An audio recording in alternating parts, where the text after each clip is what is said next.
being here, for your continued support and interest of the work of the foundation. And we are glad that you are here with us today.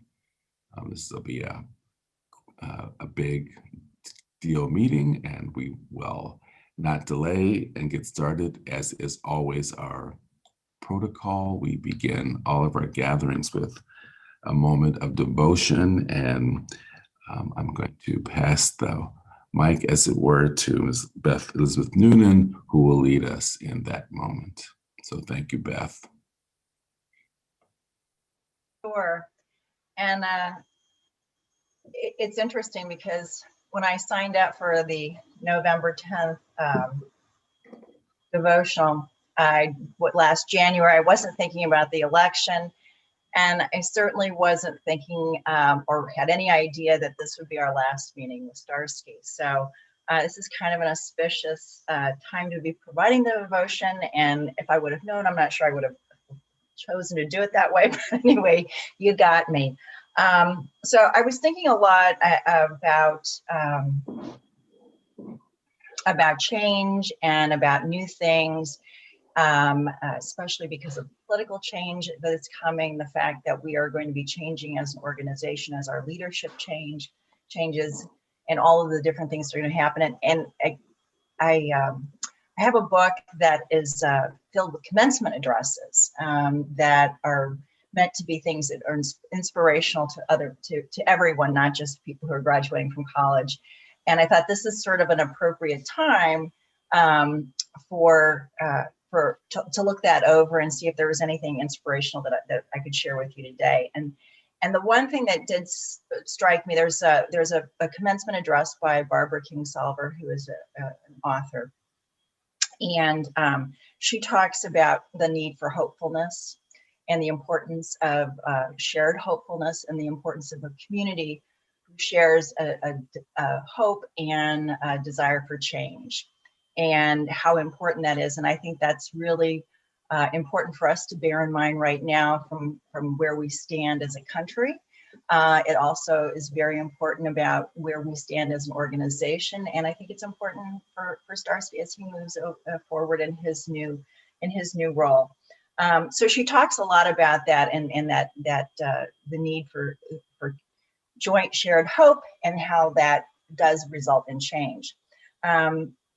I found it really an inspirational address, and one that we don't always talk about because she talks about it being an age of irony. And so being a little bit happy and optimistic is always a good thing. So anyway, she does end with a poem that I will share with you today.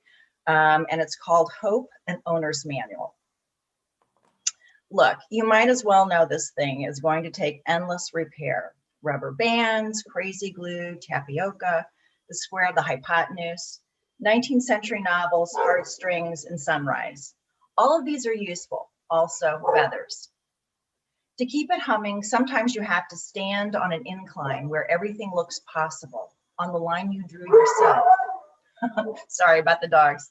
Or in the grocery line, making faces at a toddler secretly over his mother's shoulder. You might have to pop the clutch and run past all the evidence, past everyone who is laughing or praying for you. Definitely, you don't want to go directly to jail, but still, here you go, passing time, passing strange. Don't pass this up. In the worst of times, you will have to pass it off. Park it and fly by the seat of your pants with nothing in the bank. You'll still want to take the express. Tiptoe past the dogs of the dogs of the apocalypse that are sleeping in the shade of your future. Pay at the window. Pass your hope like a bad check.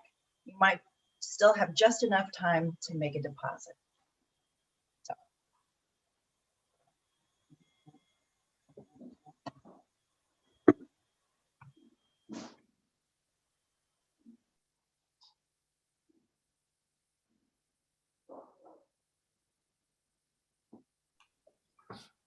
Thank you, Beth.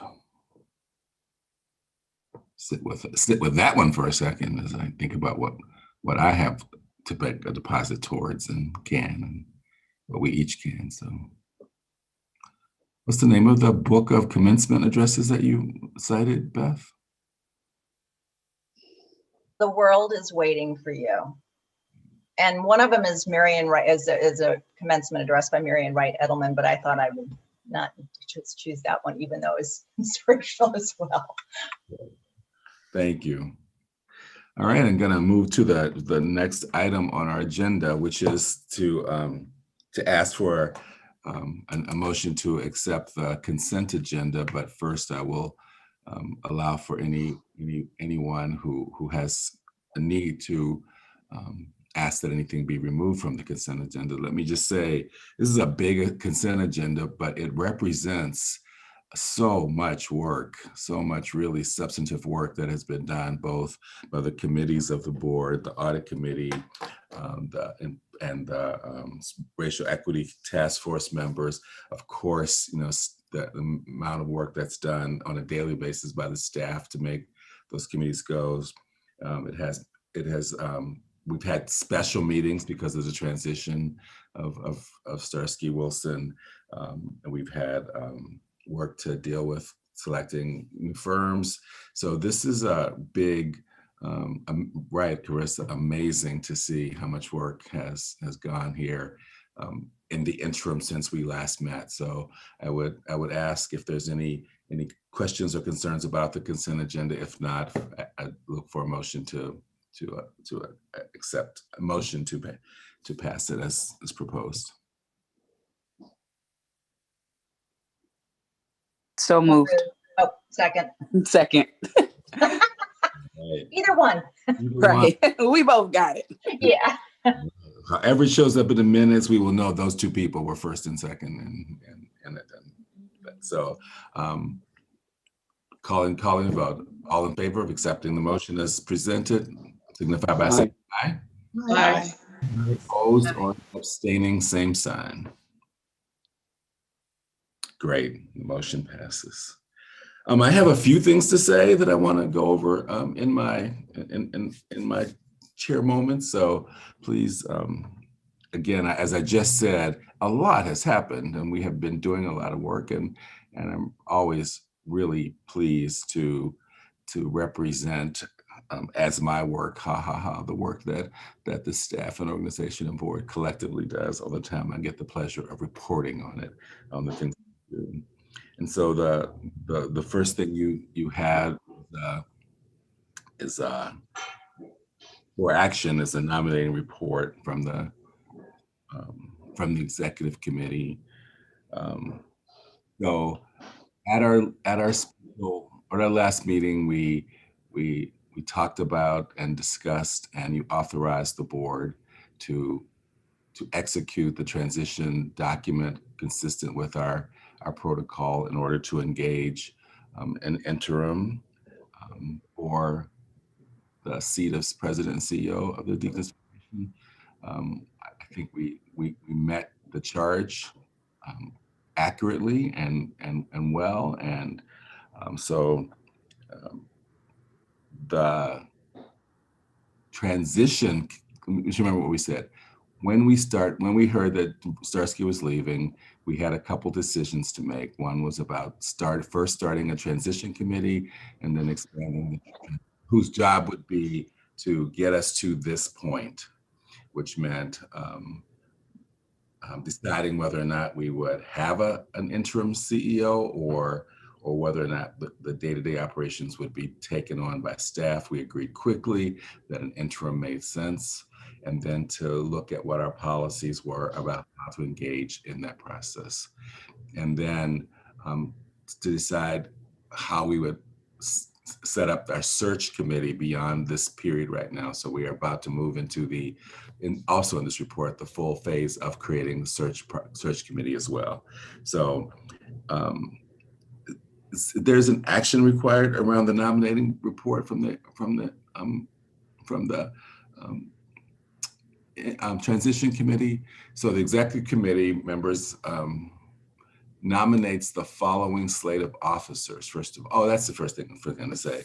So it's our annual meeting, and often there's transition. So first of all, we are proposing that this be our slate of officers for the 2021 calendar year.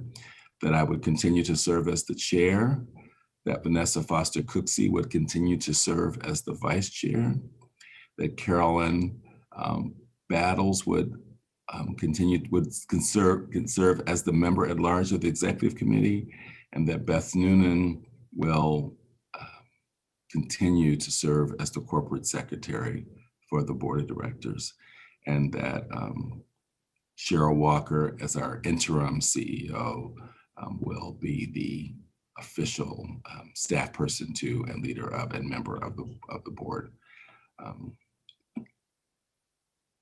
liaison to representative of executive of the board. So anybody want to question, challenge, or offer something different about this? If not, I ask for approval, ask for a motion to approve this slate of candidates, which includes one thing. We did do, Vanessa's term would actually have been up this year, and we are asking her under special circumstances to extend her term of service for 1 year, because in all the transition that we're doing, we're continuing to keep the as much intellectual and knowledge and history and seamlessness of work right now. This seems really important. And then in addition to her extending of a special term, we're also recommending that Robin Hadley and Beth Noonan are reelected for a second term, as well as recommend the reelection of Carissa Anderson following the completion of an unexpired term that she started, so that she would have a full term that begins January 1 through December 31st, 2023. So those are the parts of the board and staffing that we're doing. Now, the transition committee has been in place for a while, and now we are morphing, I guess, I don't want to say transitioning, but morphing from the duties of the transition committee only to adding some stakeholders to help us with the search process. So this is the search committee slate that we are asking you to endorse as well. There are 5 names that we're proposing to add to our committee. The first one is Susan Taylor Batten. Susan is the chairperson, I believe, of the Philanthropic Partnership for Black Communities, and as a national leader, will bring a perspective to our search that is really important. Senia Bosman from the Community Action Agency is a former trustee and a former chair of the board, and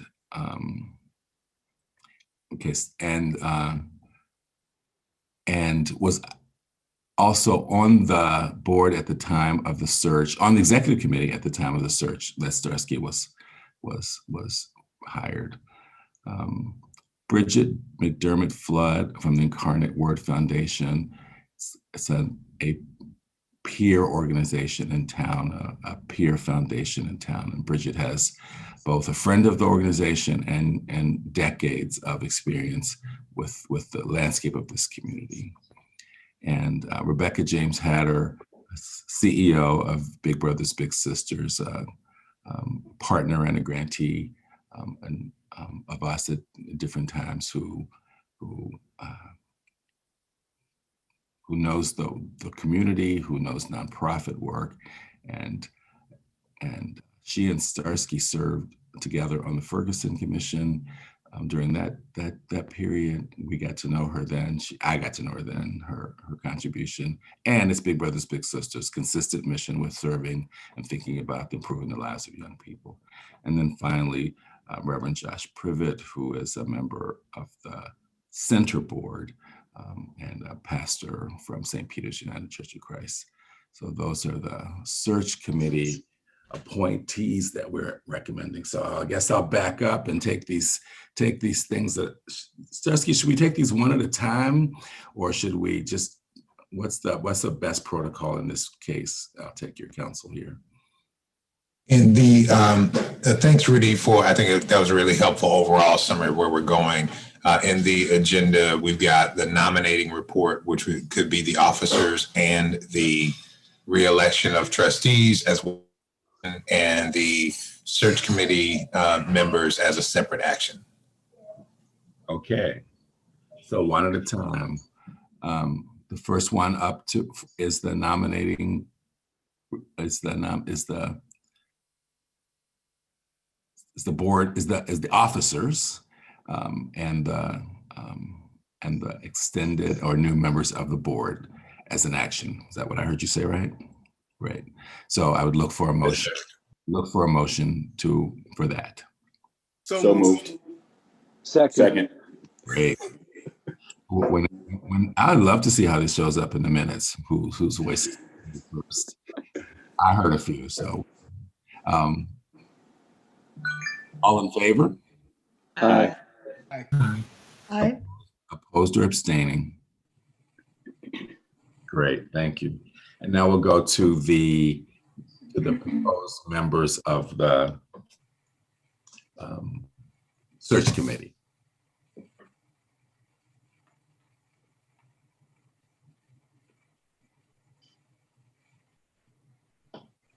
Move election. Yes. Was that a motion, Sue? It was, yes. Right. It has been moved that we accept these members to the search committee. Is there a second? Second. Great. All right. All in favor? Aye. Aye. Opposed? Aye. Opposed or abstaining?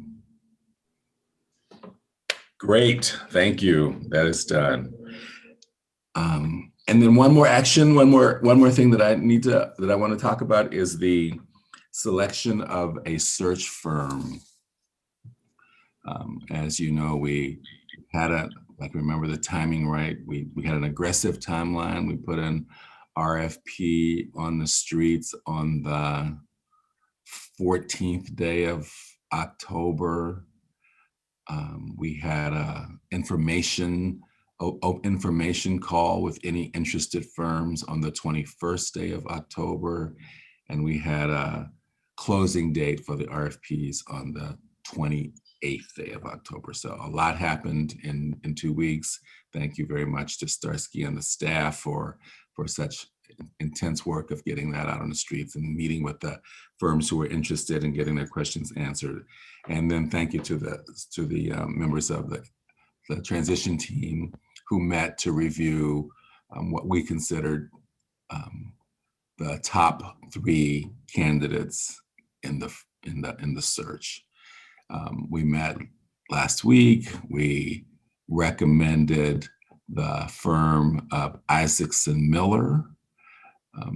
The 2 people that presented to us, Erica Miller and Ernest Brooks, lead partner and senior associate, have a lot of experience both doing the searches in this sector as well as experience in Missouri, which is great. They know our landscape, they know our community. Some of their clients, University of Missouri, Washington University, the Regional Arts Commission, they are well-grounded in our community. We were impressed with both their approach, their commitment to the same values that we have around diversity, equity, and inclusion, their placements of women and people of color and underrepresented numbers, their commitment to equity, having an equity lens in their search work mirrors ours. So we were also really pleased with them. And thanks for putting this one on this, Starsky. I didn't remember that was going to be one of the slides. So yeah, so look at the areas that they focus on, the arenas that they focus in, and the candidate pool that we would want to draw from is exactly that. People with background in education, client services, faith-based, philanthropy, advocacy, and public policy. I'm really excited about working with them to develop the best description of the candidate that we want to put on the streets. That's probably one of the most important things first for us to come together as a team is to work with them closely. They will meet with us, they will meet with other key stakeholders, gather information, and we will co-create the appropriate job description that is circulated. The timeline meets what we hoped for.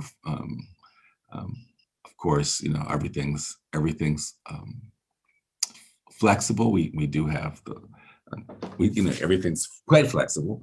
So, but we're aggressive. We want to get this done in a thoughtful but quickly. So, those are the things that I wanted to say about this firm. But so the search committee recommends to the board that we execute a contract with Isaacs and Miller to be our search firm. And we are asking for your support there. So first of all, any questions? I see some nice things and comments in the chat room, but so if there are no questions, then I will entertain a motion to approve this. So move. Second. Calling the vote. All in favor? Aye. Aye. Opposed or abstaining, same sign. Great. And then my final thing that I get to do, because I skipped over it on purpose, because I just wanted to just relaxedly say, welcome Cheryl Denise Smith Walker as our new interim CEO. I think from the moment that the board first heard that it was a possibility that we could have Cheryl make sure that do more than make sure the wheels don't come off the bus, make sure than just keep the seat warm, actually step in and be the kind of leader that the organization needs in this interim role. I've been excited. I think I appreciate that Cheryl enjoys both experience of leading this board and working and being an integral part of the center as well, and then enjoys the confidence of both boards and the staff. I think we couldn't have found a more thoughtful person to keep us and keep the executive office going well. So Cheryl, welcome to your official role as the interim CEO of the Deaconess Foundation. So welcome aboard. And anything you want to say now is absolutely okay to say something. Thank you. Good morning, everyone. And thank you so much, Rudy, for those remarks. I'll keep mine brief, which is just to say that it's an honor and a privilege to serve Deaconess in this way. And I have had the pleasure to have served in other capacities. And, this is a new role for me. And I am looking forward to working with everyone on this, in this meeting, both boards, the staff, the the community that we live in. And I just want to say also that I'm thankful for Starsky and his leadership, being a leader, a pastor, a great communicator, and just a wonderful person, and most importantly, my friend. Thank you. Thank you, Cheryl, and thank you for stepping up and accepting the position. I look forward to working with you in this next period of time, as we all do. And Caroline said, onward. So I think that speaks for all of us. All right, I think next on the agenda is the Starsky's report. The president, Reverend Dr. Starsky Wilson, please take the mic. Well known as backwards. But no, just joking. I'm really excited about where Deaconess is. Grateful to you, Rudy, as the partner in governance, of course, as Cheryl has been, as Sue is now. Grateful to this remarkable board for the opportunity to serve. One of the things that I've shared in several settings on this transition, and I did so again with the staff team yesterday, is that one of the great gifts for me is that I have not known service to the Deaconess mission without service alongside Cheryl Walker. And so it has been exciting to partner with her over the course of these years. First as, so this is a warning to trustees, first as new trustees together, then to follow her leadership as the program committee chair, then, and of course, as an executive committee member, then of course, as the board chair, who served then an extended term, who guided us through the discernment process, two critical discernment processes. Number one, discernment of our stated governance approach that we now live under. Number two, the initiation of the work with the Deaconess Center for Child Wellbeing.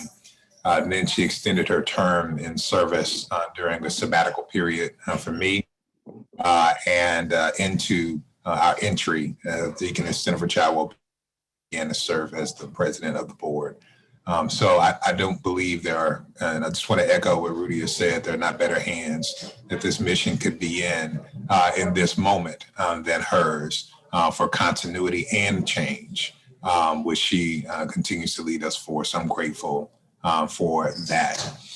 Of course, I'm also grateful as I get into this final report for this staff team. And I'll say more about them in a moment in the context of the report. But they are exemplary in every way. They are extraordinary in their service and their leadership in the various areas of work that they hold. And they are kind and caring individuals who care deeply about children and youth in our community and bring the best of their professional and personal capacities to their service and advocacy.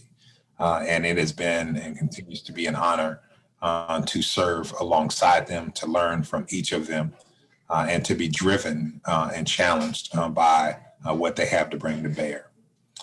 Those things noted, I have 4 key items for my report. I'll begin with a report. You received a write-up on an area that falls to the executive office, which is our strategic partnerships. One specifically around the youth advocate programs that we have been working on for the last 2 years with partners from the 22nd Judicial Court, Family Court, the 21st Family Court, those are in the city and the county, and representatives of the State Department of Youth Services and the Children's Division to bring a model of the Safely Home program to the St. Louis community. I won't say more about the write-up, but I will invite Devin now to share a video about the Safely Home program. It's about a 3-minute video. Then I'll come back and reinforce the action that has been recommended in your pre-reading. Devin, if we could play that now.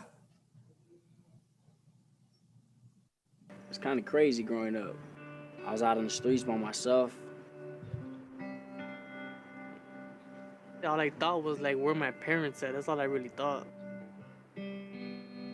I was mostly in foster homes.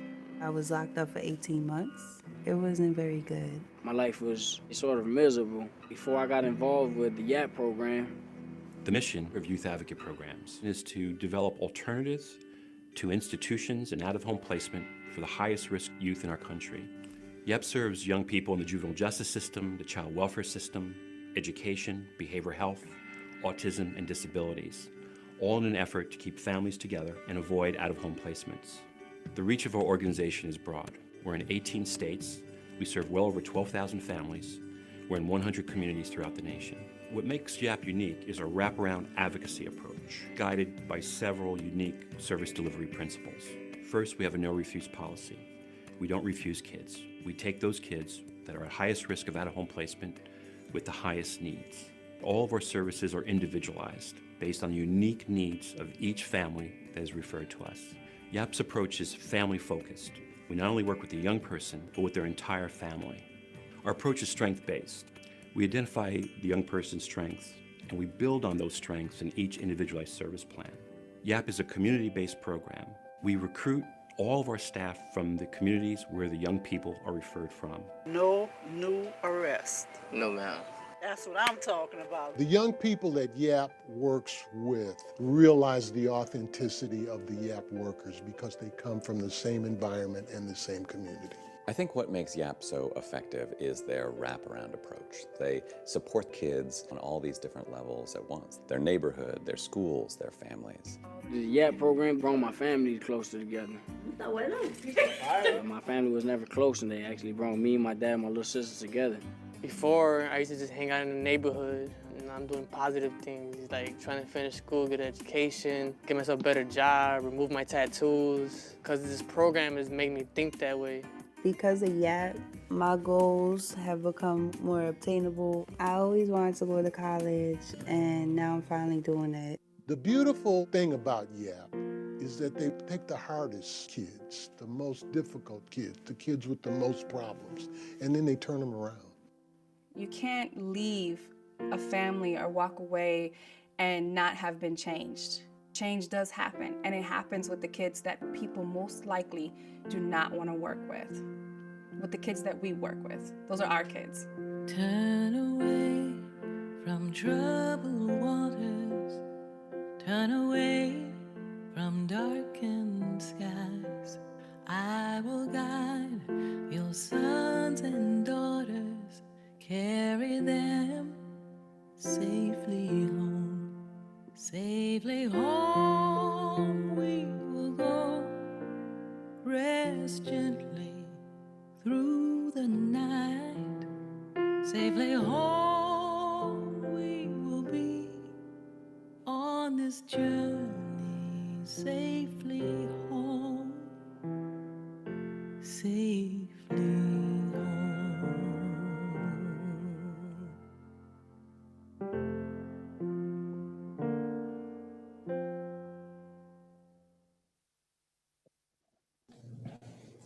So as you noted in the pre-reading, as you noted in the video, YAP operates in 18 states. What we have been able to do in partnership with the leadership of the organization based in Virginia is to secure $500,000 of funding support from the Ballmer Group to expand the program into the St. Louis market as a pilot for the first year. What we're proposing is in the system intervention, I'll say, is that when we present this as a pilot to these local agencies, they have the opportunity now over a 2-year period we're proposing to see how this reduces the cost. So it costs less, as you saw in the video, 1/3 of the cost to keep kids and their families in communities than it does to keep them in detention or in out-of-home placements. And so by proving that over the first 2 years, the MOU is that these offices will take on the costs of the program itself after the 2-year period. So what we're putting together is another $500,000 to prove the pilot in order to keep kids in community. This is culturally more important. Yes, I did note the Ballmer Group, Tammy. The Ballmer Group is a philanthropy led by a national philanthropy focused on youth, led by the owner of the Los Angeles Clippers. So the proposal is that we put those resources together, prove the pilot over 2 years, the cost transfer in the 3rd year to the courts, to DYS or the Children's Division, thus having a systemic impact on the Justice and Equity for Youth policy zone that we have identified and prioritized for our long-range plan. So what is proposed is a 3-year, $150,000 grant to Youth Advocate Program as a match to the Ballmer Group funding and as an initiation of local funding for the 2nd year, which would be 2022 of the pilot program. But it allows Deaconess to pay out over 3 years. Any questions, thoughts on the recommendation? The question in the chat is, will there be work with current providers of foster care, mental health services? Yes, the primary intervention for YAP is the development of the individualized plan, coaching and support with young people, with neighbors from their community to actually follow up. Part of the challenge, especially for the toughest cases, is once there's case management, there's not follow through. So this is an intervention for 6 months to a year with those toughest cases to make sure young people are following up, getting to their appointments, taking them to appointments, finding out what the supports are in need in community by walking alongside them. I'll check the chat, see if there are other questions or concerns.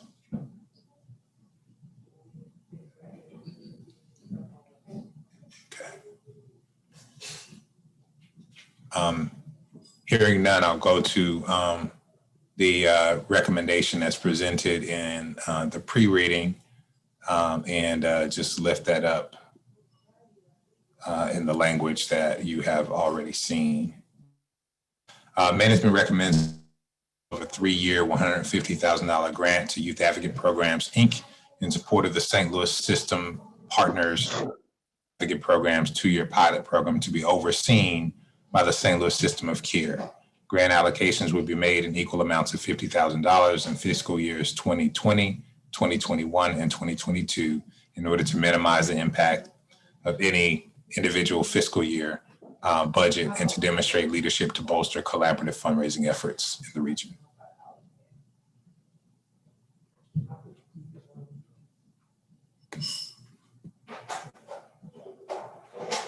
Means we should call for a vote. Motion to approve. Yes. So moved. Is there a second? Second. And are there any questions or concerns before we call the vote? I saw a question in the chat. Did you want to speak to that one, Starsky?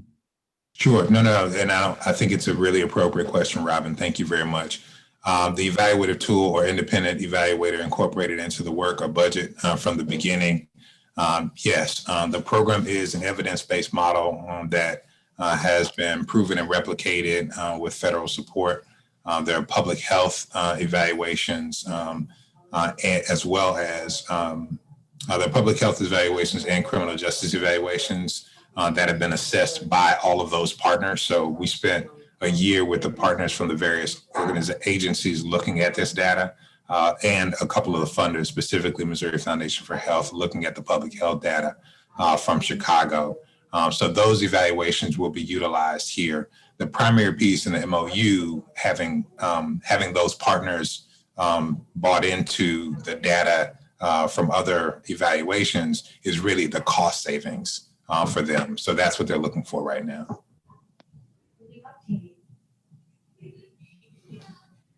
Thanks, Robin. The other question from Reverend Patterson is the Metro East impact.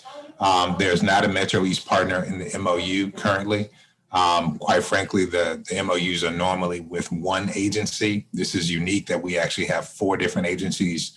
It is unique based on the fragmentation, quite frankly, of the juvenile justice system in the St. Louis region, that we have 4 partners on this, but we didn't reach across the river for Illinois. I will say they already work in Illinois. One of their largest offices is in Chicago, and the Illinois vice president, the Midwestern vice president, is based in Chicago, Illinois, and the vice president on the YAP staff, who is based there, will oversee this program with an eye toward expansion.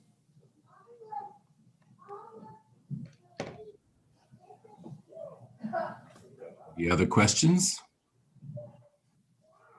And I will call the vote. All in favor? Aye. Aye. Opposed or abstaining, same sign. Motion carries unanimously. Thank you all very much. Partners will be excited about that and keep this work going. The next item that I'll go to is a simple one, but a significant one. This is an amendment to our bylaws to restore one line in the bylaws. In previous iterations of editing the bylaws because of our governance shift, we removed what was formerly in the Finance and Investment Committee's description that what was then the Finance and Investment Committee would serve as the Retirement Plan Committee and have responsibility for oversight.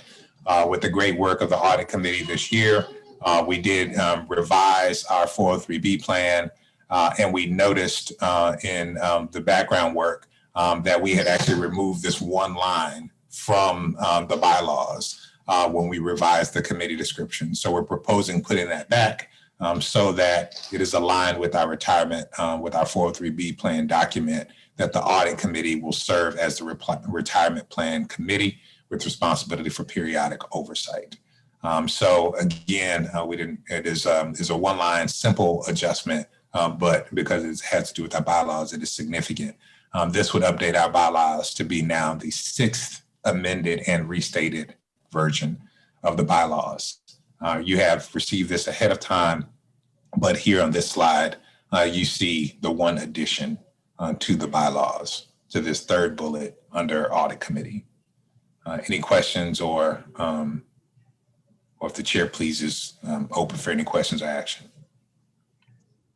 I would call for a motion first. So moved. Second. Great, moved and second. Any questions or concerns? Then I will call for the vote. All in favor signify by saying aye. Aye. Aye. Opposed, abstaining, same sign. Great, motion carries unanimously. Great. Thank you very much. Next item that I have is the presentation of the Human Capital Plan. You received this in writing. More than anything else, I think what you received was a recap. The last Human Capital Plan or work plan, if you will, that was presented was after we passed the strategic plan or the long range plan. It carried in it several objectives to get us started for 2019 and 2020. So I recapped in that document that the core of those: actualization of the human capital and development model, the evolution to partner support and relationship support approaches, and technology infrastructure to optimize staff effectiveness and community feedback loops. We had made significant advancement on those items. The one thing that I noted that was a priority that we did not achieve, but we significantly advanced, was the establishment of a lobbying and progressive policy entity as a part of the enterprise. We did all the work to recruit, Constance did all the work to recruit and pull together a remarkable team of advocates to serve as the board, did the legal work for the filing. We completed that just before the pandemic caused shifts to our operations earlier this year. And as we reported to the board, because that significantly impacts a new volunteer management responsibility, and we were shifting, we suggested that it wasn't the time to set up a new entity to manage in the midst of the pandemic.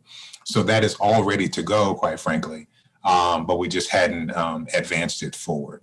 So we recapped some of the things and activities. I won't go through all of those. I'll just say the staff did remarkable work to get us to this place.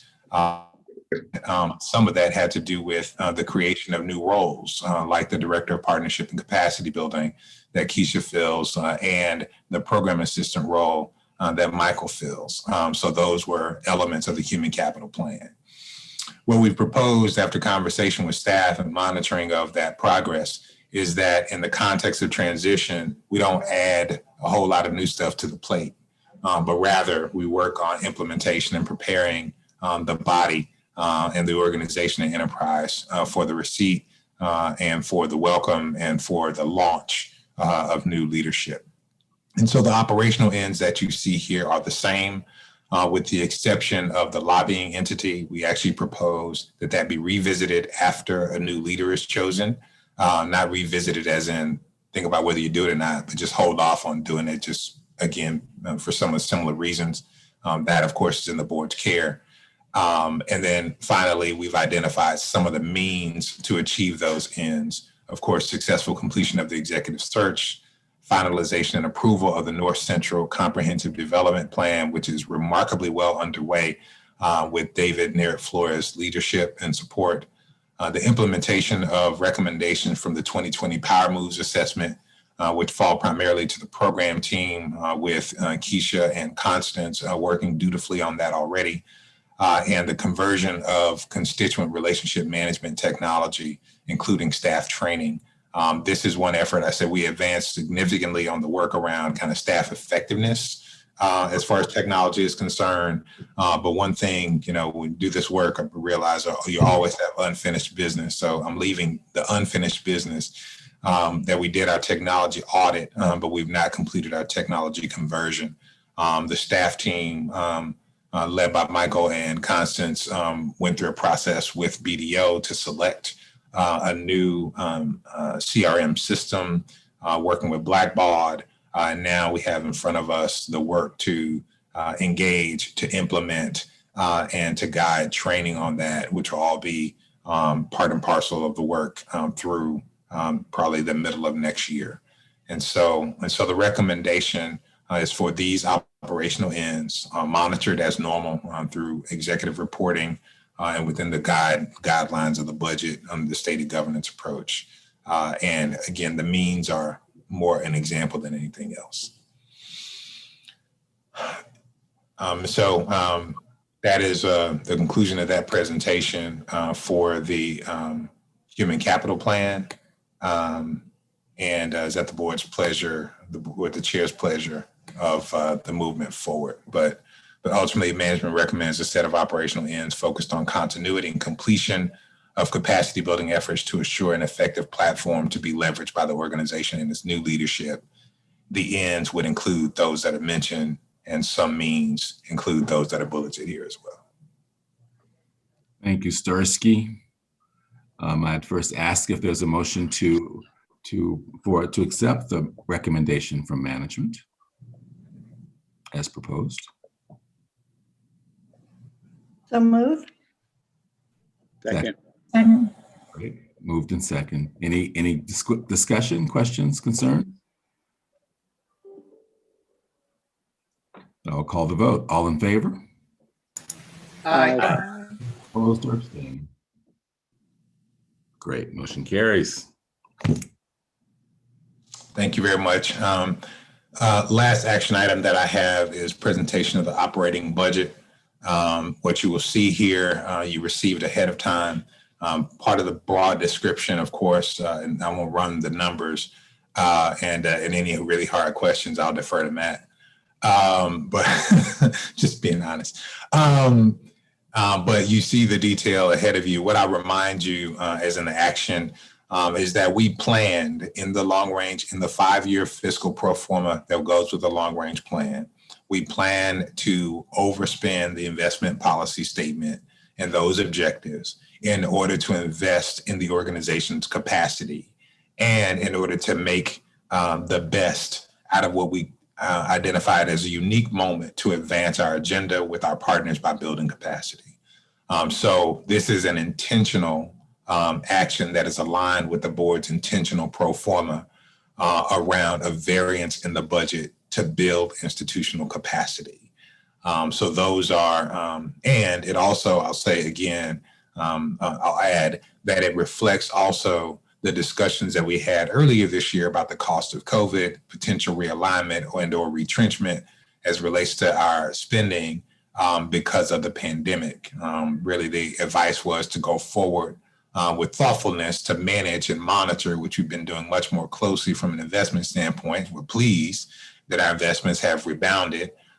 We also are mindful that, unlike some others, the stock market is not the economy.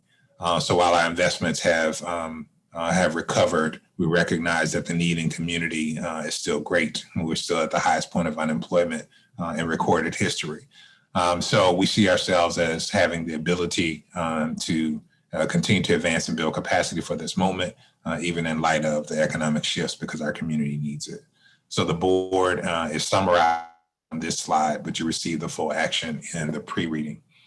So the management recommends the passage and action of the board on the approval of the fiscal year 2021 operating budget as presented.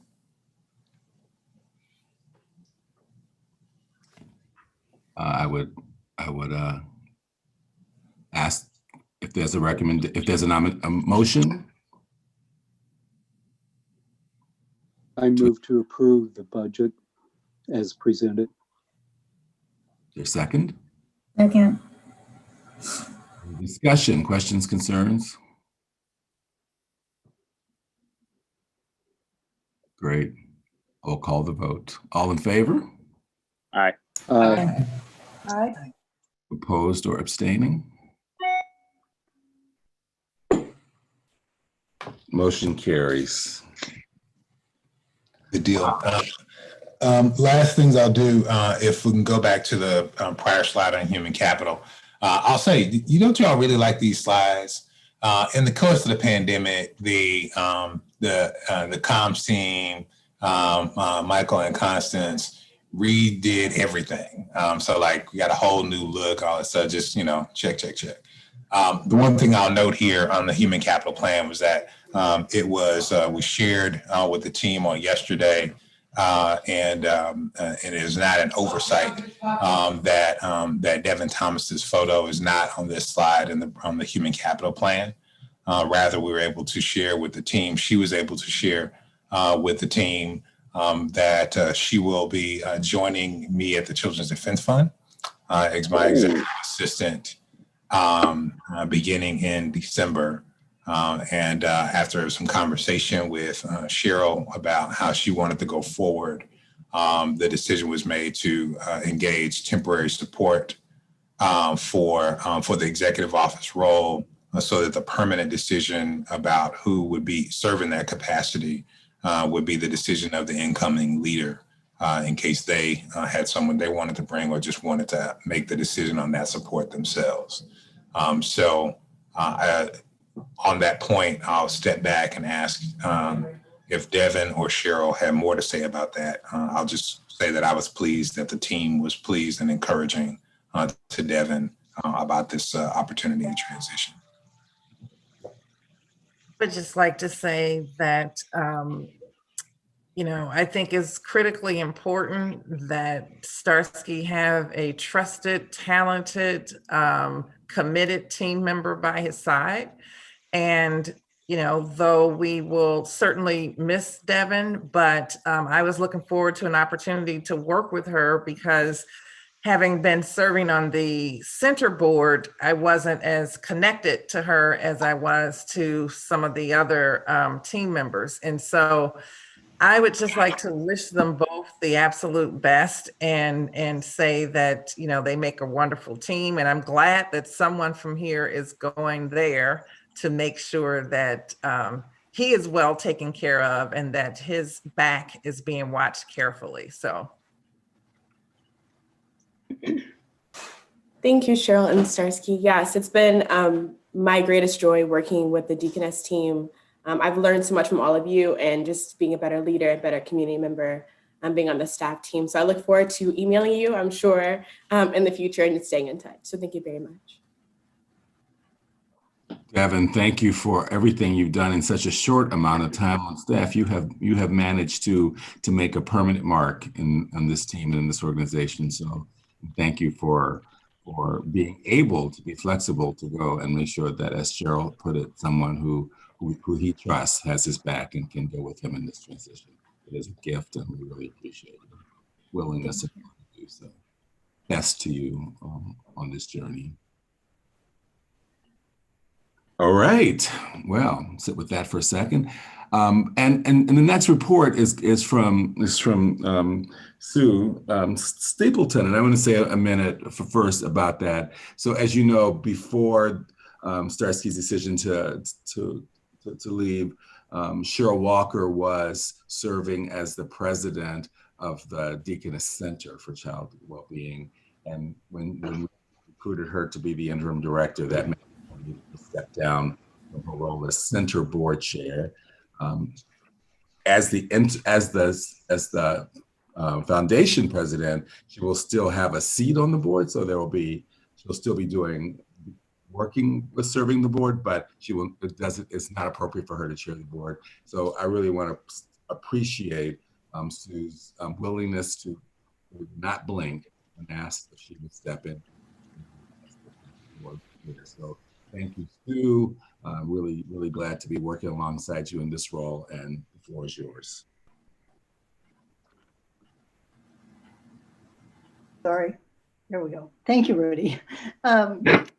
Rudy already led with the bad news and the good news. The bad news is that Cheryl's no longer able to serve as president of the center, but the good news is she will be corporate secretary. So we retain her leadership in a different kind of way for the center. But I'm excited to take over during this period of transition and new things going on.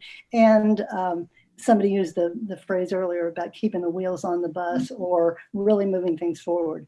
The center's work, particularly with David's leadership, is really moving forward and continues to in very exciting ways. And I think the way in which the center will emerge post COVID is really a reflection of the work that's going on and has gone on already. So good news about all of that. Two items for me to address. One is nominating. Again, there had been conversation for some time about what should the size and competition of the center board look like. And as the work has moved from shepherding the construction of the building and the implementation of programming in the building to the broader lens of neighborhood and community, specific community, that the composition of the board should grow in number a bit. We added excellent members last year who've already brought richness, and that also the composition should begin to reflect the work active in the neighborhood. And so since that has been largely David's work, there was turned to him to say, who might we bring on who is from the neighborhood, who can reflect that perspective from a personal standpoint, but also has the skill set to do the kind of thinking and tasks necessary for the center board. So you saw the write-up actually at the same time as I did, an exciting person whom I'm very anxious to meet, Audrey Ellerman. You see the write-up of her professional background as a nurse and the fact that she has lived for 10 years in the Covenant Blue Grand Center neighborhood. She's been an organizer in that area. She brings a variety of experience, again, both professional and personal, to the deliberations and the way to move the center forward. And so I'm very excited to present her as a candidate to join the board. And I'll just plow ahead, Rudy, rather than stop for action on that and say the slate of officers then, for the time being, for the center, I will move into that role as president. Erica has agreed to move into the role of vice president, and Cheryl as corporate secretary. So I would present then the election of Audrey Ellerman as member of the board, and myself, Erica, and Cheryl, I don't think we need to vote on again, but myself and Erica as officers of the board. And I guess I can ask for action on that. It is a recommendation from management. Is there a motion to accept both of those items? So moved, Sue. Thank you. Second? Second. Thank you. Further discussion, questions, comments? All in favor? Aye. Aye. Aye. Opposed or abstaining? Okay, then the motion carries. Thank you. The second task is the operating budget of the center. It's in some ways more simple than the foundation operating budget. And I will quickly defer to Matt and David and Starsky as necessary about specific areas of the budget. You've seen the write-up about it, and we just ask if there are any questions, comments, concerns about the operating budget?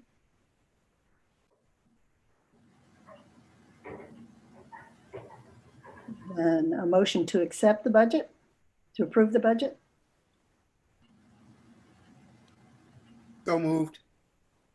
Thank you. Second? Second. Thank you. All in favor? Aye. Thank you. All right, the center's work is ready to move forward then, and I thank you very much. Thank you, Sue. Appreciate, again, your stepping in and for the next year of activity. I couldn't figure out exactly the right time to say this. So there's one thing I left out of my report about the board is that we do have one resignation from the board, from the foundation board, and that is the Reverend Shauna, who just didn't have the time to serve. She remains a friend of the Deaconess Foundation, but just isn't in a place where it is rational. So we have accepted her resignation as a member of the board of directors, and that leaves a vacancy, which we will determine what makes sense eventually. But at the moment, we're not planning to rush into filling that seat. And then that's just information and no action required. But the other piece of information, Starsky alluded to this when he talked about his relationship with Cheryl, was that they both started on the Deaconess Foundation board at the same time, 150 years ago. And when the announcement came that Reverend Jerry Paul was going to step down as the CEO, anyone who was on the board who was interested in applying for the CEO position needed to resign from the board. And so I want to make sure that I say that now as well. We welcome all candidates. Anyone who thinks that you are interested in making yourself a candidate for this position, that is absolutely, you're welcome to do so, to pursue it. I know we have a room full of talented people here, so I would expect there might be some. I don't know anyone's personal desires or plans or goals or ambitions for their lives, but if that is you, if you are one of the people who is considering yourself a candidate for the role, then I would ask that you submit your letter of resignation from the board of directors after this meeting today. Once we engage with the search firm and begin the work of very high level and confidential work designing the program, it would be inappropriate for anyone still serving on the board or the transition or search committee to be a candidate. So I'm not asking anyone to do anything that's not what you want to do, but if you decide that you're interested to be as a candidate, please, after today's meeting, let me know, and we will accept your resignation and welcome you as a candidate for the process. All right, any questions?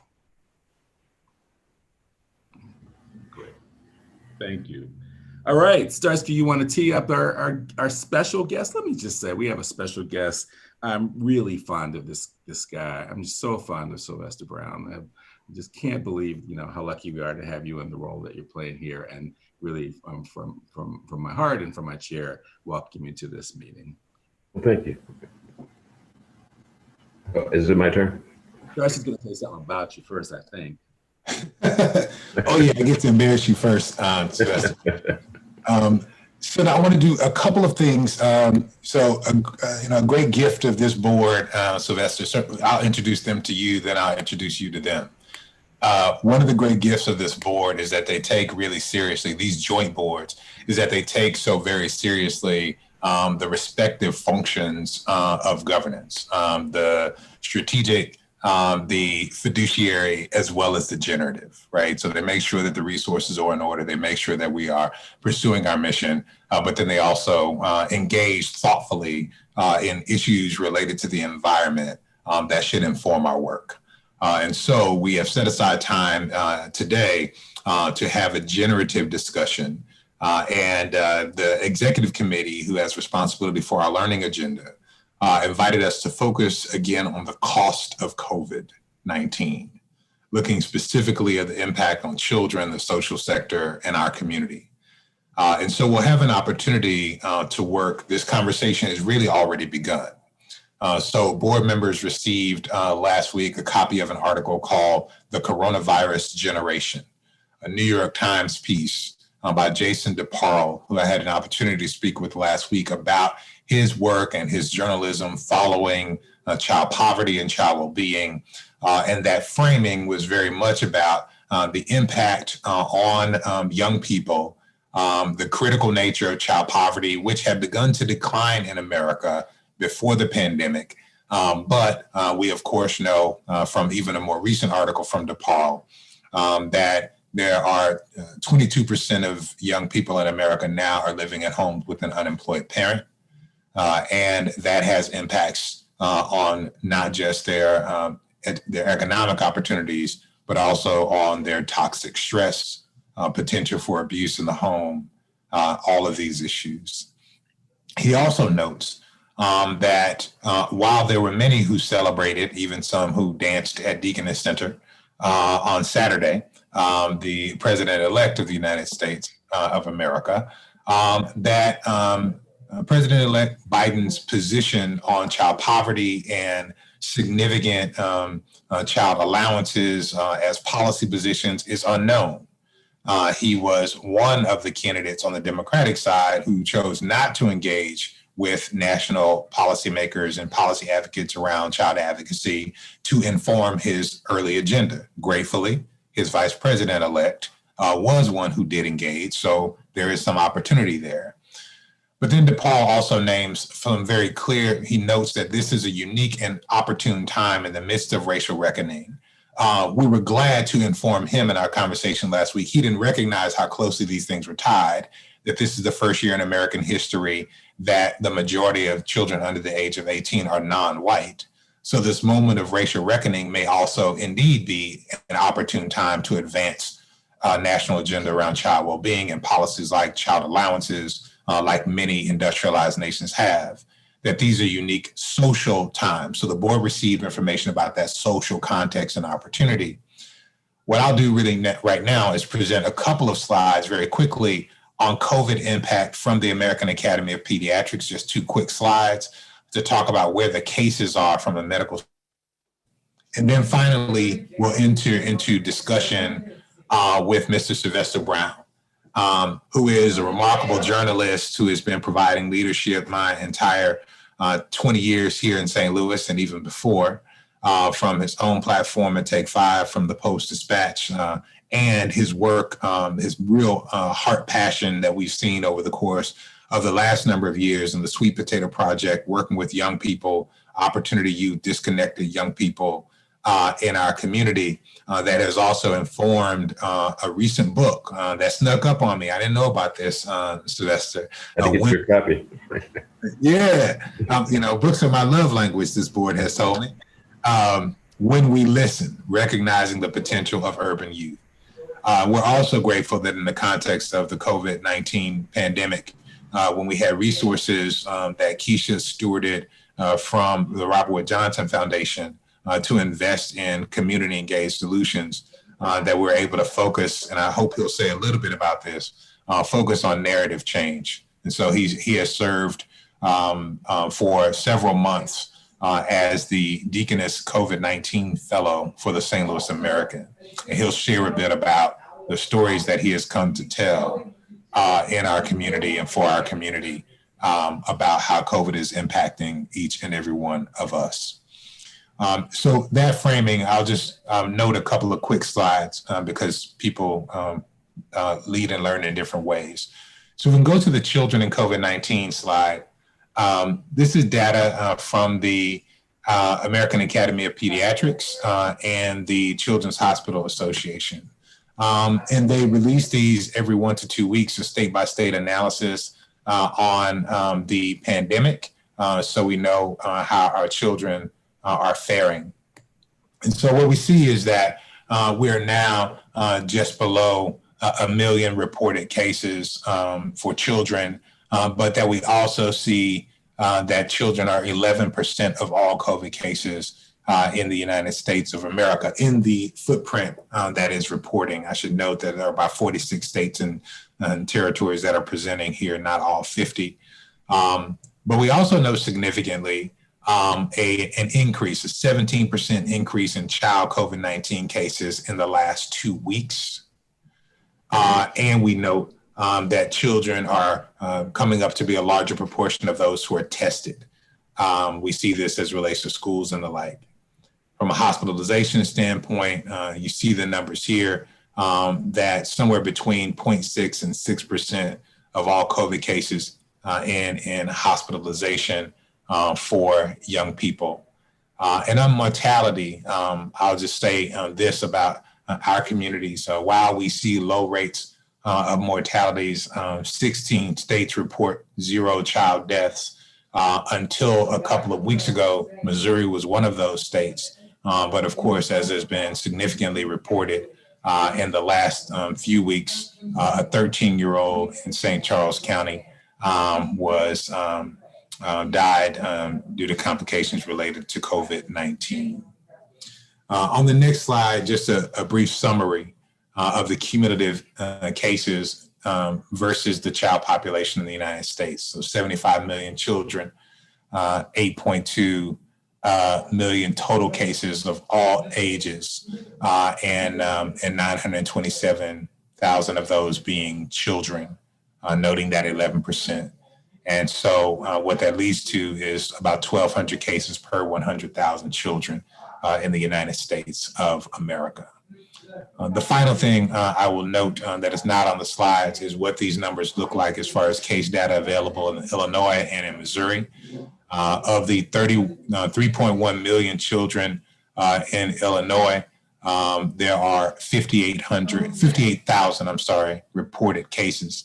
And in Missouri, of the 1.37 million children, there are 18,000 reported cases. So COVID-19 kids are not exempt. Of course, we recognize as we have gone back relating to school openings, we have seen the cases increase. And as over the course of the last week, we have not yet seen the impact of the 5 days in a row of 100,000 new cases in America of the last 5 days. We have not yet seen the impact, but this report, if you're interested, would be a good thing to go back to find what is the impact on our children and youth from this spike as we go into what some have called a cold, dark winter. That being said, this story impacts our community in different ways, and just want to invite Sylvester Brown to share with us a little bit of the storytelling he's been doing and how he has been experiencing COVID-19 in our local community and how he sees it showing up. And then we'll enter into some dialogue with him as a community after he shares for an initial 12 to 15 minutes or so. Welcome, Sylvester Brown. Thank you for your work. We look forward to hearing from you. Well, thank you. Thank you so much, Reverend Wilson. First of all, I want to say how grateful I am to the board of the Deaconess Foundation. I did not know I had so many old friends. Rudy Nickens and I go back to my Take 5 days when my office was right above his vegan restaurant. Cheryl Walker and I go even further back to the Moose Lounge, where her brothers, the Bosman twins, used to play jazz. Starsky, he was one of the first people I talked to before starting the Sweet Potato Project back in 2012. I would just go talk to Starsky about the need to empower young people, to give them jobs in their own community, to make entrepreneurs in their neighborhoods. And we had many vibrant conversations about that. It helped me really develop the model for the Sweet Potato Project. So thank you guys for being on the Deaconess board and also for inviting me in as a journalist. I want to thank the entire Deaconess board for this, the fellowship with the St. Louis American. I can't tell you how humbled I am and impressed that you all offered it to the American and that you offered to an old dude like me. I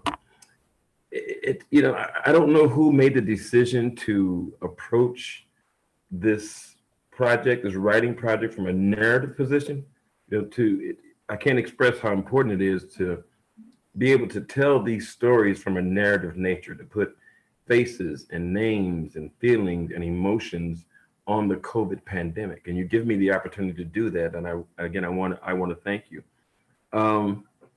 You've given me the opportunity to just go beyond grim statistics and disproportionate data that the Black community faces.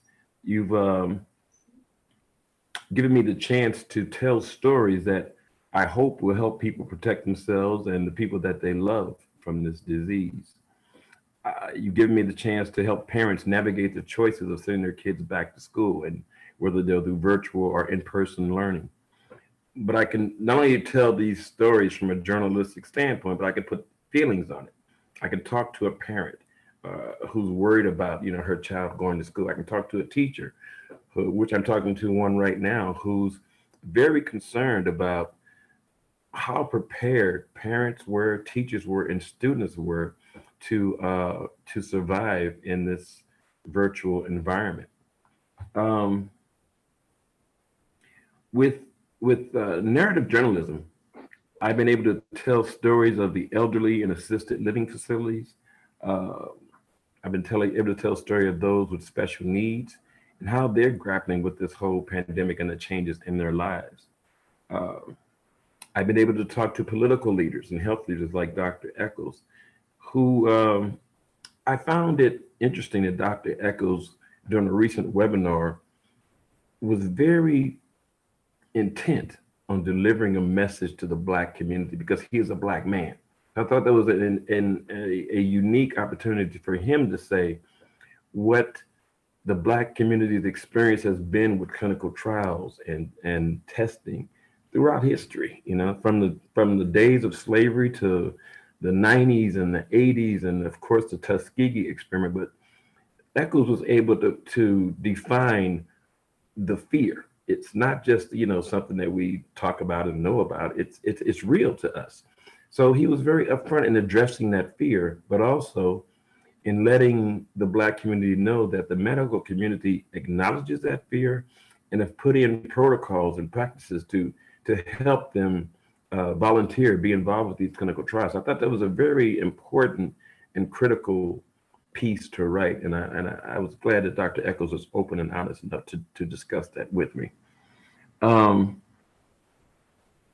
So you not only give me this chance to address the disproportionate social, economic, and health aspects that the Black community face, you give me a chance to tell stories with real people.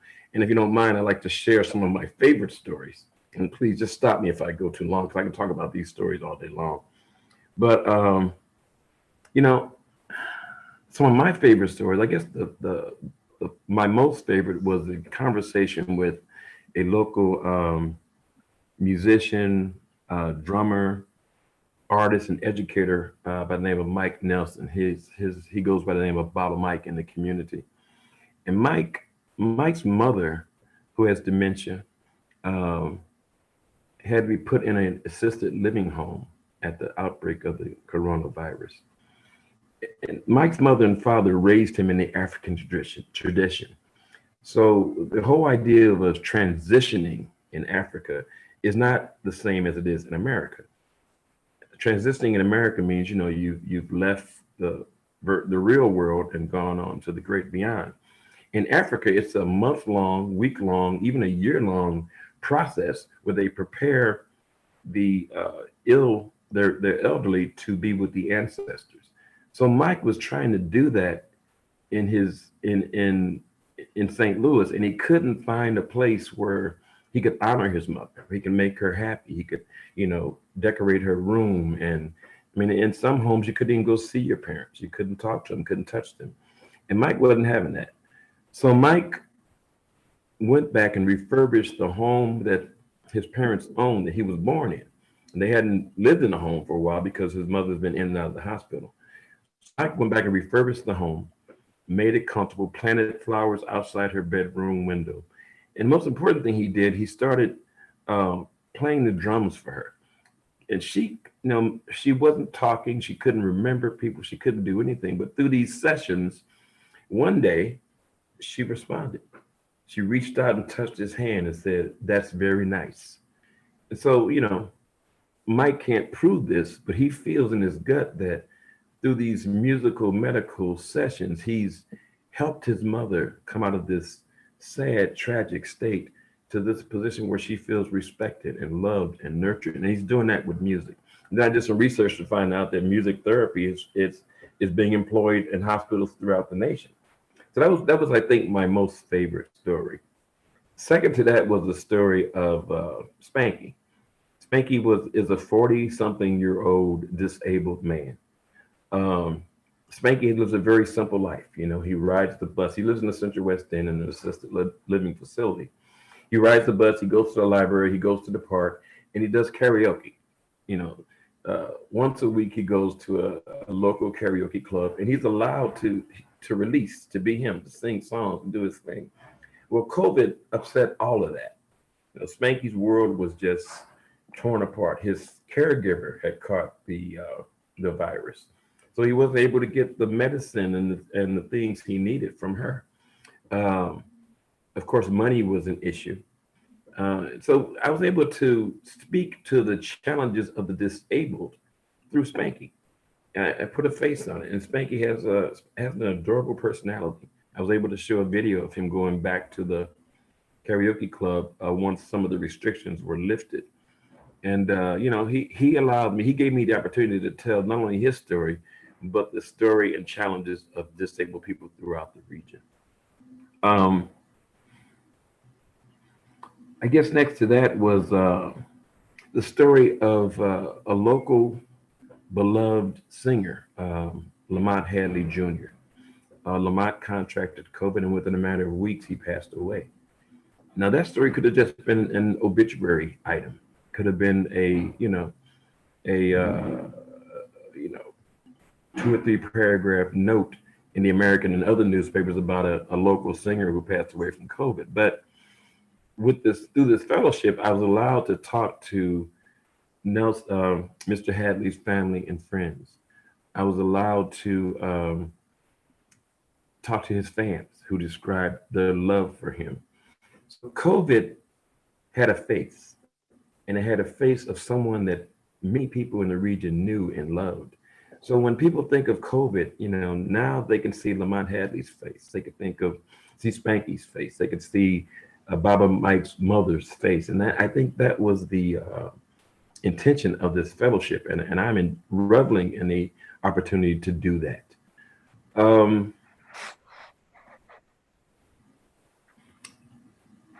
There's another really simple story that really moved me profoundly. And that was the story of Ella Owens. She is a 79-year-old woman. Her whole life revolves around her church. She has a church here in Old North St. Louis, and she has a little green Mini Cooper that she drives. And she was coming, to back and forth. She lives in Normandy, but 3 or 4 times a week she comes to St. Louis. She preaches in the community. She does the church books. She does the clothing drive and the food drive, and that's her whole life. Ella was doing that. She was delivering food to a cancer patient, actually, when she contracted the coronavirus. And again, she had no idea why she was doing these things. She was carrying them, and she felt so much guilt, not for herself, but for her, the people that she was in contact with, including the cancer victim. So Ella sent her journal to the St. Louis American, and it was titled, what was it titled? How God Got My Attention. And in that journal, she just told, she had every day that she dealt with this coronavirus, this illness that she was dealing with, her and her husband. Her husband never got it. The cancer patient never got it. No one else that she was in contact with got it. But Ella came to the conclusion that God wanted her attention. Yes, she was serving him. Yes, she was doing her work. But she said, God wanted my attention on a personal level. He wanted to use me to show others that he's working, that he's here, that he is a testament, that I am a testament to his will and his his glory and his strength. And I just thought that was so honest and humble. And, it was a powerful story for me to tell. There are another, and please stop me if I'm going too long, but another story I really liked was the story of Ronald L. Jones. This was the director of a funeral parlor. And not many people, I think, really think about what the funeral homes are going through in this pandemic. The extra work they have to do to care for the body, because the body can still, the lungs can still excrete the illness, the fluids, all that stuff's got to be so carefully handled. And what Jones is trying to say, that as America was doling out money, PPE money, that the funeral homes weren't getting any attention. So he became kind of a local spokesman for funeral homes all over the country. But yet, what really struck me about that story was the challenges that funeral directors face in preparing people to say goodbye in this COVID era.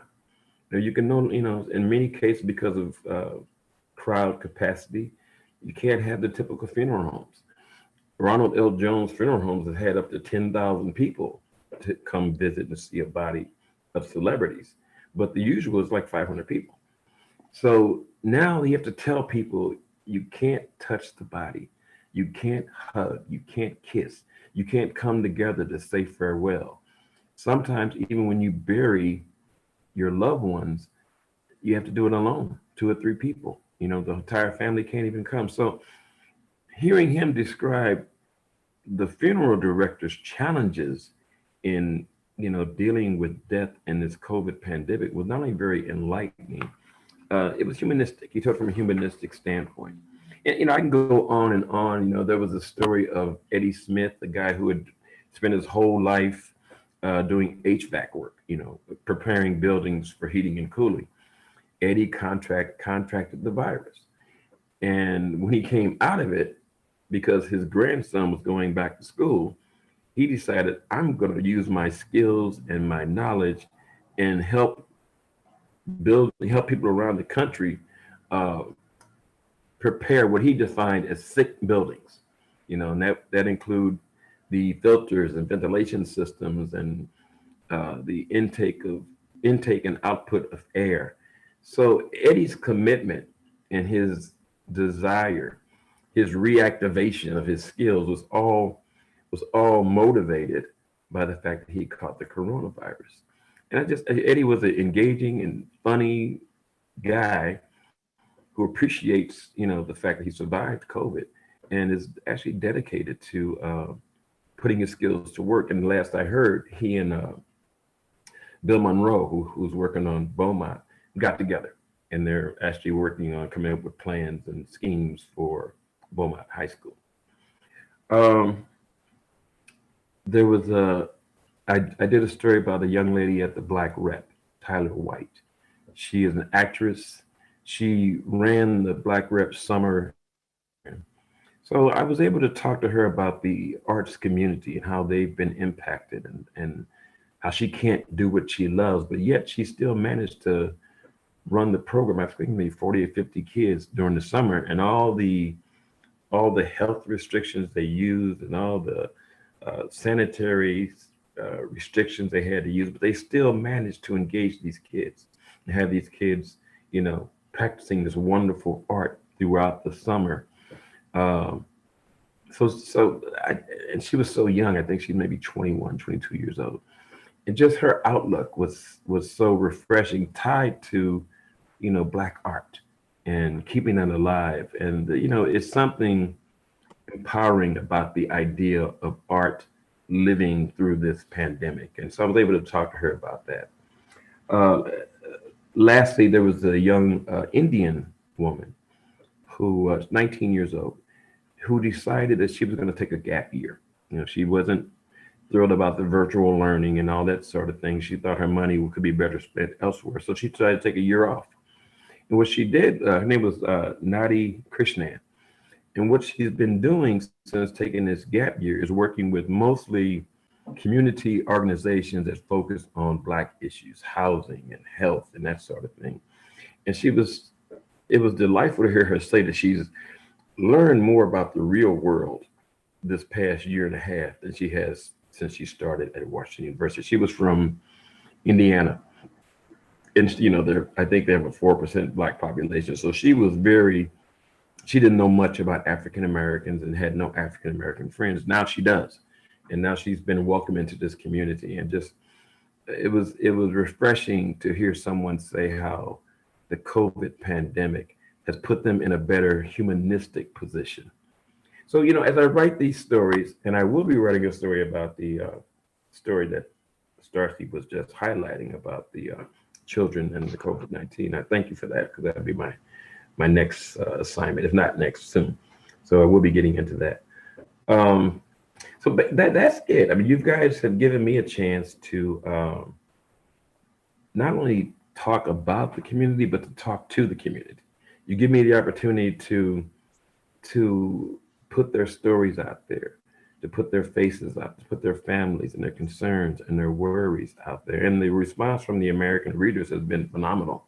They're now, calling me with personal stories. They're calling me with, to help them share their thoughts and their feelings and their fears and their concerns. So again, I am just humbled by this experience, and thank you. Thank you, Sylvester. So there may have been a number of things that were raised or triggered as it relates to our work by Sylvester sharing. I also shared links to his work, and Michael just shared a link of all the pieces so far that are compiled during his tenure as a fellow in the chat. So you have all of those. But there may have been particular pieces that came up for you. So I just wanted to offer board members, we've got another 20 minutes on our agenda still, just to talk about the implications of these stories or this approach for Deaconess Foundation's work in community. I put a couple of prompts there. I don't want to note the questions, but I mean, I hear themes around, Rudy, and I can't remember if it was executive committee or others, where we talked about clinical trials and vaccine and the foundation's posture of trust in the Black community, and what will it mean when we are asked to endorse people's engagement of vaccine or to endorse clinical trials. We hear themes related to culture and music and the engagement in public health. We hear themes related to a cultural competency very specifically. So there may be things as you think about, and of course we hear this powerful piece around moral authority. Yes, we advance public policy, but we tend to do that from an approach that requires moral authority, and moral authority comes more from individual lived experiences and stories than it comes from statistics. And so this narrative approach and investment, and I think this is probably our biggest bet in narrative approaches for context to our work that we've ever made. So all of these are implications. I just want to open the floor for board members to ask their own questions, even as we pull those threads. You may have conversation for one another. You may have conversation for Mr. Brown based upon what you've heard. So we just open the floor for that discussion at this time.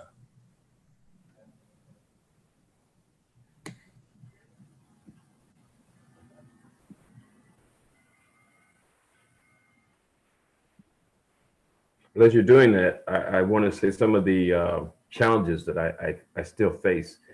I do want to talk, I think Ms. Stapleton mentioned this, but I do want to find a way to talk to children, to get their voices involved with this. It's kind of difficult, as you know, because, permissions and, age restrictions and all that sort of thing. But I'm trying to find a way to get parents to help me talk to their children, because I really want to hear those young voices talking about this pandemic from their world and their perspective. So any ideas on how to open those doors, I would appreciate.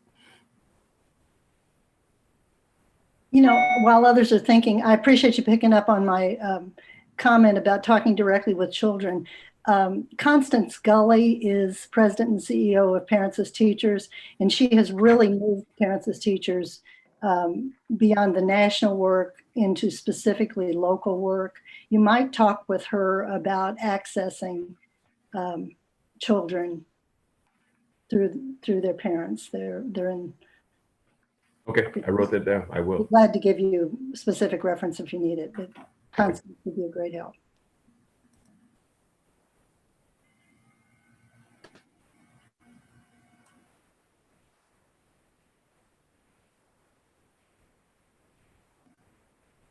Anybody else have a question or comment for Sylvester Brown, who we are really delighted to have heard from, Sylvester, and I really do appreciate your centering storytelling in the African tradition the way you did. It's so important part of how we keep data, how we track our lives. So I'm so glad you're writing these stories, but also that you frame it the way you did.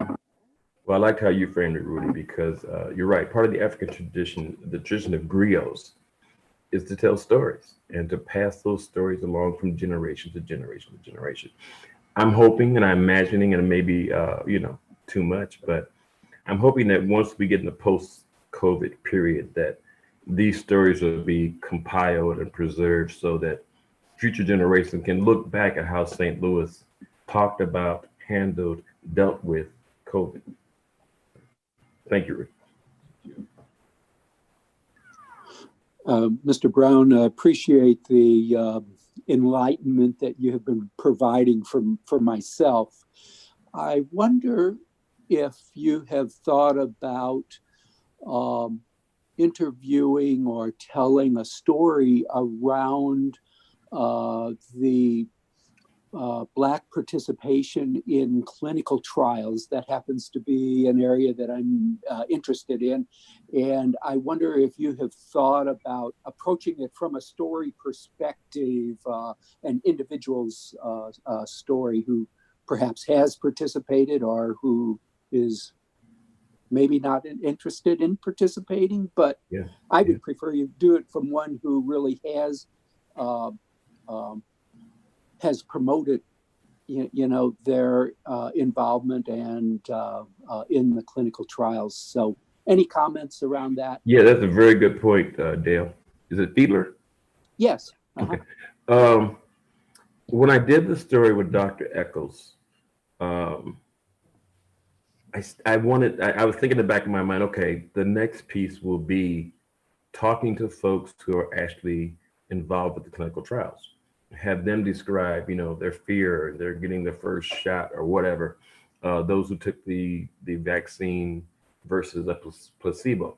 Again, the challenge is going to be, and I'm going to have Dr. Eccles and some of the doctors from WashU and St. Louis University help me navigate around this. But again, there's all these confidentiality issues, HEPA issues, and all that stuff.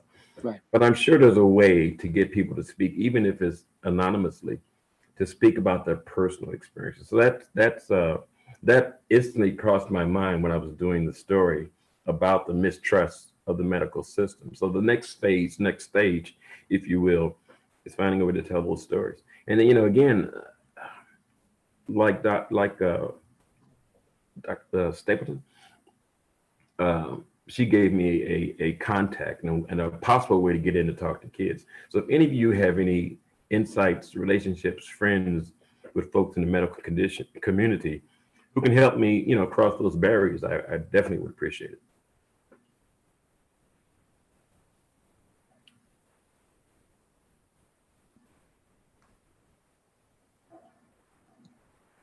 Seems like Constance and Keisha on the staff are also in the chat through the Freedom Schools and the East Side Aligned work, offering some support to that, Sylvester. So we got some follow up to do there. Okay, nothing works like who you know, and if you really do know somebody on a personal basis, and be able to tell, Sylvester wants to talk to people, but he's concerned about the privacy issues. Can you help him, or do you know a way to I would appreciate any help in that area that you can, because the funny thing about the Black community is they're not anxious to be in print or on news or on TV. They're very, like, I was talking to Wiley Price, our photographer, and he talks about all the time how people get really offensive when he's taking pictures, and even he's not even taking their pictures. So there is a level, just as there is mistrust with the medical community, there's also mistrust with the media. So it's sometimes challenging to get African Americans to be open and honest about what they're experiencing in their feelings. But again, I welcome the challenge.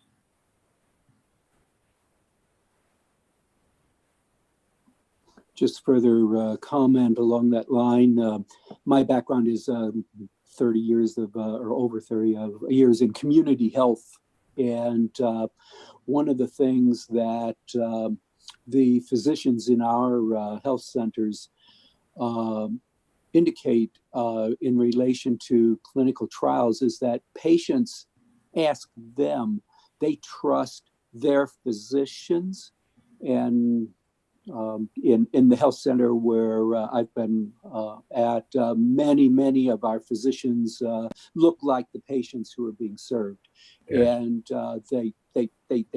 there's a level of trust there. And so I don't know if maybe something like Mountain City Medical Society, if any of them know, I don't know where to, kind of go there, but just kind of throwing that out as a comment. Yeah, it's going to have to be where I could, where a doctor trusts me to go to a patient and say, we'll protect your identity, but you might want to talk to Sylvester Brown. Establishing those kind of relationships is going to be a challenge. Yeah.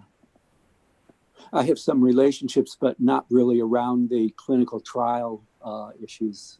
I got you. Well, even beyond that, just as Starsky pointed out with the children in COVID-19, I would love to find a way to put real voices and real experiences with that story. So yeah. Okay. Let me reach out to a couple of people who I know, and we'll, I'll see. Okay. All right. That's all I can ask. Sure. Happy to. So before I leave, I just want to emphasize once again my appreciation to the Deaconess Foundation for having the insight to establish a fellowship that revolves around narrative journalism, and so thankful and so humble that I wound up being the recipient of that fellowship. Would you mind providing your best contact information, Sylvester? Oh, sure. My phone number, 314-341-4071. My email, Sylvester, my first name, Sylvester B as in Brown, J as in Junior, @gmail.com, SylvesterBJ@gmail.com. I guess those are the two best ways, but Starsky knows how to reach me. Sure, great. Thank you. Thank you. Well, Sylvester, you said that you're the lucky one, but I think we're the lucky ones to have someone with your talent and your passion and your not just your years of service, but it's just a temperament that you have to honor people as a way to take this work on. It is as important research as any medical precision is doing as well. So thank you for being our fellow in this project. It means everything. You are the one that's doing it. Well, thank you, Rudy. And again, it's so good to see you again, man. You too. Let's catch up soon. Yes, please. Any final words for Sylvester before he? Yeah, I would like to, I mentioned this to Reverend Wilson. I would like to sit down with Starsky and talk to him, not only about this fellowship, but about, he's leaving us. I know he's going to continue his work, but he's leaving us at a crucial, critical time. So I want to talk to him about what the Deaconess Foundation has tried to do and what they will continue to do before he leaves. And again, I mentioned this to him, so I look forward to telling the story of, what Deaconess has done and what they will continue to do after his absence. I'm sure that that's information that we want you to record and report widely. So please make sure to do that. And I know that Cheryl's also anxious to join in partnership with you to talk about the future. As Starsky describes how we got to this moment, we are passing the baton to our new interim CEO, Cheryl Walker. So you will also get hopefully a chance to think with her about the next phase. I look forward to it. I will do, yeah. Great. All right, thank you. Thank you. I would just add, Mr. Brown, thank you for uplifting these voices. And it's been devastating to see poll numbers of people who have died from COVID-19, along with just the people being impacted right now. And just to be able to elevate those stories and center the humanity of the people, even just throwing. These are people that will not be, at the family gatherings. I mean, Yeah. or just people just shopping for family members like they did last year. This is going to be a whole different thing. So thank you for sharing those stories. And I enjoy reading those articles in the St. Louis American. So thank you. Thank you so much, Ms. Walker. And you reminded me that another story I would like to do. Actually, it's a story and kind of a pictorial. I'm going to talk to the editors to see if we could do a 1 or 2 page spread of just the faces of COVID victims, before the holidays, somewhere between our Thanksgiving and Christmas, just to put those faces in a news magazine of those who will not be with us during the times when we're celebrating family and life and gifts. So I'm going to see if they're interested and we can do that. But even if they don't, then I will do a story on, those who won't be home for Thanksgiving or Christmas. So thank you, Miss Walker. All right. Thanks, Sylvester. Thank you, Dr. Wilson. All right. Before we adjourn, it would be it is sort of important to take a minute here to do a toast with whatever you have, your toast to Starsky, who has, I'm not happy to say this is his last meeting, but this is his last meeting. So I'm happy for the future for Starsky, and it is with a joyful heart that we sent him out into the world to do the next thing. Starsky, please look at the screen and take us all in, and do know that every single person in this organization really values and cherishes who you are and what you have brought and the way you have led us to this point. Thank you for all you've done, and please take us with you in whatever way that you need in your heart and in your head. Know that this board and this staff are yours forever, that you will always have our support and our care.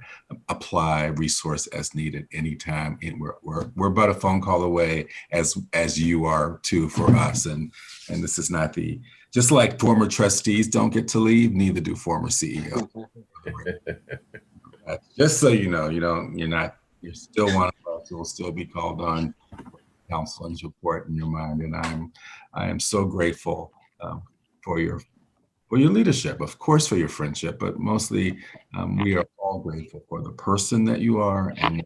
And so if I could just ask this board to do the virtual salute, toast, cheers, and yay to Starsky as you go. Godspeed to you, Starsky. And yes. Godspeed, Starsky. Well done. Here. Family, thank you. Congrats. Congrats. When you said that one part, I heard Sue and Cheryl say hallelujah and amen. No way. I think that was your staff saying that. I wasn't. Nobody said hallelujah or. I mean, the part about former trustees don't get to go anywhere. Oh yeah, for sure. No, thank you all. It continues to be a pleasure to be in your company, your friendship, in this mission, and that didn't change. Location does. So looking forward to continuing to ride with all of y'all. Right. One of Sylvester's final comments was about the holidays, and I invite everybody to have big sessions and grieve about the fact that we will not have our usual holiday traditions in our lives, any of us. We won't have large family gatherings. We won't be able to travel like we're used to. We will not see some of our loved ones. We will have to be, we cannot let the fatigue make us make poor decisions about this season. And so I know personally, I will miss traveling to be with my siblings and my mom and extended family. And I know that all of you will also have to make those kind of hard decisions to make whatever your holiday season traditions meaningful and loving and hopeful and joy-filled, but different this year. So this is our last meeting of the calendar year, and I want to make sure that we are still full of joy and excitement about our lives and our blessings and the people that we love and we have, and the way we gather this year is necessarily different. And that includes our organization. We always have an annual event. We always have a big holiday party in mid-December. We will not have it this year. We may gather virtually in some way just to say hello and greet each other and make a few announcements. But our big party will also be one of the things that gets lumped into everything we're going to do when the vaccine is real. We'll just I got a running list of every celebration, every gathering, everything I missed this year, and I know you each do. So the party will happen, only happen when it's safe to do so, and that will mean our December, I think, 12th event that you all have on your calendar will not be happening. And with that, I think those are my final words, and I want to end this meeting with Starsky getting the last word. Love and gratitude. All right. Meeting adjourned. Thank you. Thanks, everybody.